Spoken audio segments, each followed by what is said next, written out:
Yes bwana, Mr. Blue yupo jukwani kama unavyoona. Ni siku ya wananchi, kilele cha wiki ya wananchi, Yanga Day. Mimi naitwa Kudos, hii ni Kudos Supreme TV na tuko live kutokea Unity Pub Ikuriri, ambapo tunakuletea live sherehe za utambulisho wa wachezaji wapya wa Yanga kwa msimu wa mwaka 2026 2027. Hapa kutakuwa kuna wadau wengi baadaye na tutazungumza na wengi kuhusiana na wachezaji wao pamoja na benchi zima la ufundi na mambo yote ambayo Yanga wamejiandaa nayo msimu huu wa mwaka 2026-27. Tunaamini wamesajili wachezaji wengi, lakini pia tunajua kwamba timu ya Simba nayo ilifanya sherehe yake ya Simba Day siku ya jana na wametambulisha wachezaji wengi wakali, na mchuano kati ya Simba na Yanga kwa mara ya kwanza utakuwa ni tarehe 12 mwezi wa 8, ambapo ni mechi ya ngao ya hisani, ambapo itawajumuisha watani wa jadi wa Kariakoo. Kama kawaida hii inachukua mshindi wa kombe la FA na mshindi wa kombe la ligi, ambapo kwa mara hii ama kwa mara ya 4 mfululizo ngao ya jamii inahusisha Simba na Yanga.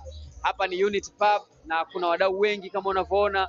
Wadau wamekuja kunywa, kufurahi, lakini pia kuiangalia timu yao ya wananchi, na hii itakwenda mpaka mida ya ambayo Yanga watakuwa wapo kibindoni wanacheza. Huyu ni mwana Yanga nambari 1 hapa Ikuriri, tutakuja kuzungumza naye vizuri baadaye. Anaitwa Kivumbi Mkunyulia na kuna wadau wengi ambao wako hapa. Mimi naitwa Kudos, unaweza kunipata kupitia YouTube, Instagram, TikTok pamoja na Thread, kote pia napatikana, lakini pia Facebook nipo, WhatsApp pia nipo, na badala magazeti. Kwa siku ya leo tunakupa update muhimu kabisa kuhusiana na sherehe nzima ya kilele cha wiki ya wananchi.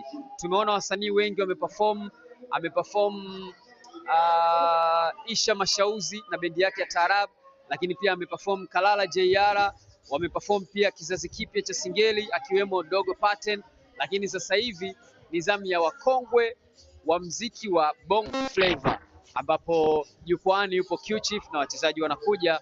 Mengi zaidi utayapata, endelea kustick around kwenye YouTube channel hii. Mimi naitwa Kudos.